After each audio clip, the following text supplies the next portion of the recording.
السلام علیکم دوستو، ایران کے صدر ابراہیم رئیسی ایک ایسے وقت میں پاکستان کے 3 روزہ دورے پر پہنچ چکے ہیں جہاں ایران اسرائیل تنازع پوری دنیا کو اپنے لپیٹ میں کر رہا ہے۔ دوسری جانب ایران اور پاکستان بھی ایک دوسرے کی سرزمین میں ڈرون اور بمباری کے ذریعے کارروائیاں کر چکے ہیں، جبکہ پاکستان کی سیاسی و اقتصادی تناظر میں پاک ایران کی اس پائپ لائن بھی خصوصی اہمیت کا حامل ہے۔ ایسے حالات میں ایران کا پاکستان کو پہلا دورہ، جہاں پوری دنیا کی نظریں پہلے سے ایران پر ہے، کافی اہمیت کا حامل ہے۔ مغربی طاقتور ممالک خصوصاً امریکہ اس دورے کو کس نظر سے دیکھتے ہیں، اس کے لیے ہمیں پہلے یہ جاننا ہوگا کہ پاکستان نے ایران اسرائیل کشیدگی پر کیا موقف اپنایا تھا۔ پاکستان کی جانب سے دونوں فریقین پر زور دیا گیا تھا کہ وہ کشیدگی بڑھانے سے گریز کرے اور تناؤ کو کم کرے۔ 19 اپریل کو ایک بریفنگ کے دوران پاکستان کے دفتر خارجہ کی ترجمان ممتاز زہرا بلوچ نے اس حوالے سے کہا تھا کہ 1 اپریل کو ایرانی قونصل خانے پر اسرائیل کے غیر ذمہ دارانہ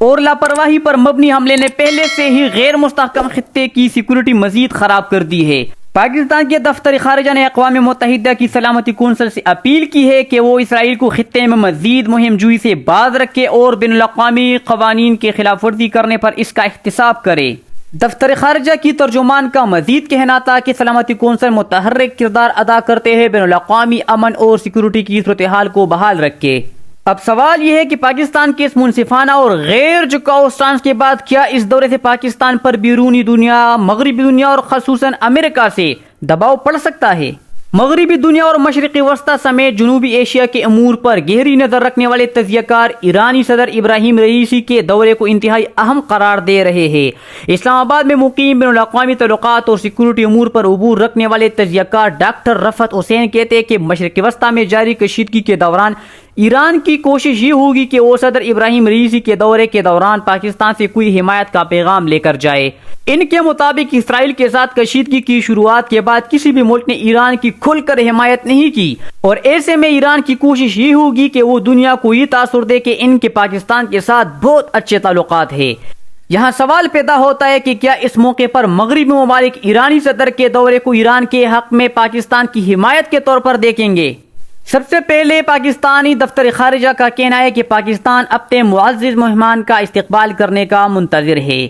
ماضی قریب میں ایران میں بطور پاکستانی سفیر ذمہ داریاں نبھانے والے رفعت حسین نے BBC اردو کو بتایا کہ ایسے دورے پہلے سے طے شدہ ہوتے ہیں، لیکن اس بار پیچیدگیاں اس لیے نظر آ رہی ہے کیونکہ اس کے پس منظر میں ایران اور اسرائیل میں شدید تناؤ پایا جاتا ہے۔ ان کا مزید کہنا تھا کہ اس دورے میں مشرق وسطی کی صورتحال پر یقیناً بات ہوگی، کیونکہ کوئی نہیں چاہے گا کہ اس کشیدگی کا اثر مغربی ایشیا اور جنوبی ایشیا کی طرف آئے۔ سابقہ سفیر رفعت محسود سے جب پوچھا گیا کہ کیا پاکستان پر ایرانی صدر کے دورے کے نتائج میں کوئی بیرونی دباؤ پڑ سکتا ہے، تو اس جواب میں انہوں نے کہا کہ مغربی ممالک اور خصوصاً امریکہ کبھی نہیں چاہیں گے کہ پاکستان اور ایران قریب آئے، اور جو بھی ملک ایران کے قریب جاتا ہے اس پر امریکہ کی طرف سے دباؤ آتا ہے۔ سابقہ سفیر کا کہنا ہے کہ پاکستان کی حکومت ہمیشہ ہی امریکہ اور مغربی دنیا کو بتاتی ہے کہ ایران ہمارا پڑوسی ہے اور اس سے ہماری تاریخی تعلقات ہیں۔ ہم انہیں یہ باور کرواتے ہیں کہ ایران کے ساتھ تجارتی، اقتصادی اور تعزیراتی تعلقات رکھنا نہ صرف ہماری خواہش ہے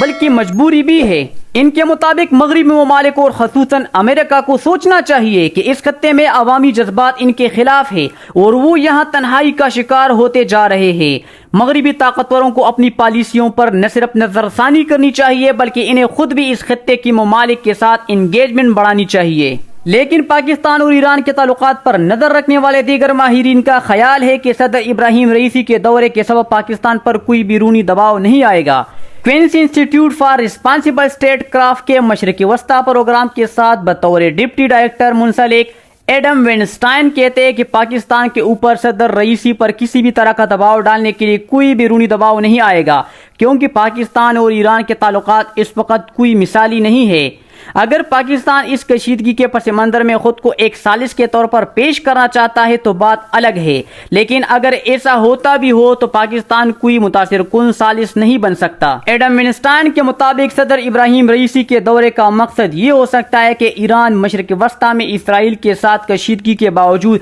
یہ پیغام دینا چاہتے ہیں کہ سب کچھ نارمل ہے، یعنی ایران اسرائیل کے درمیان کوئی خاص کشیدگی نہیں ہے۔ واشنگٹن میں new lines institute for strategy and policy سے منسلک ڈاکٹر کامران بخاری بھی دیگر تجزیہ کاروں سے متفق نظر آتے ہیں۔ ان کا کہنا تھا کہ میرا نہیں خیال کہ مغربی دنیا خصوصاً واشنگٹن میں صدر ابراہیم رئیسی کے دورے پاکستان پر کوئی زیادہ توجہ دے رہا ہے، لیکن یہ ضرور ہے کہ اس وقت ایران کے ہر قدم پر دنیا کی نظر ہے۔ یہاں پر زیادہ تر لوگ ایرانی فوج، پاسداران انقلاب، وزیر خارجہ اور رہبر اعلیٰ آیت اللہ خامنی کو دیکھتے ہیں کہ وہ کیا کہہ رہے ہیں۔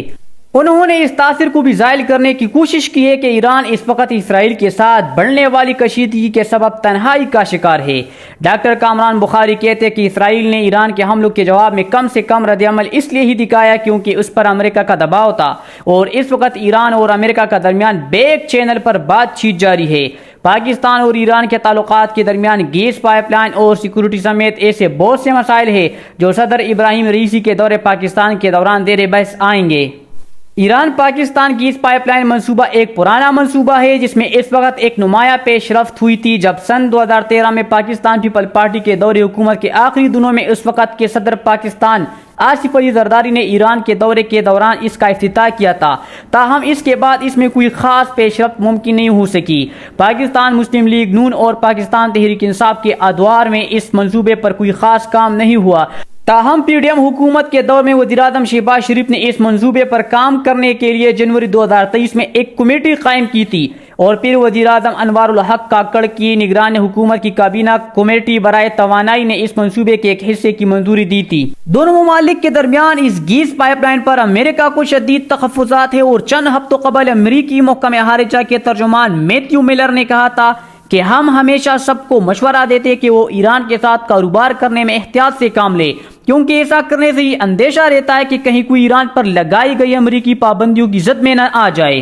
انہوں نے مزید کہا تھا کہ ہم اس پائپ لائن کو سپورٹ نہیں کرتے، لیکن دوسرے جانب پاکستان کو یہ بھی خطرہ ہے کہ تہران کی اس پائپ لائن کے منصوبے کے معاہدے کی خلاف ورزی کرنے پر یہ معاملہ بین الاقوامی عدالت لے جا سکتا ہے، جہاں اسلام آباد کو 18 ارب امریکی ڈالر کے جرمانے کا سامنا کرنا پڑ سکتا ہے۔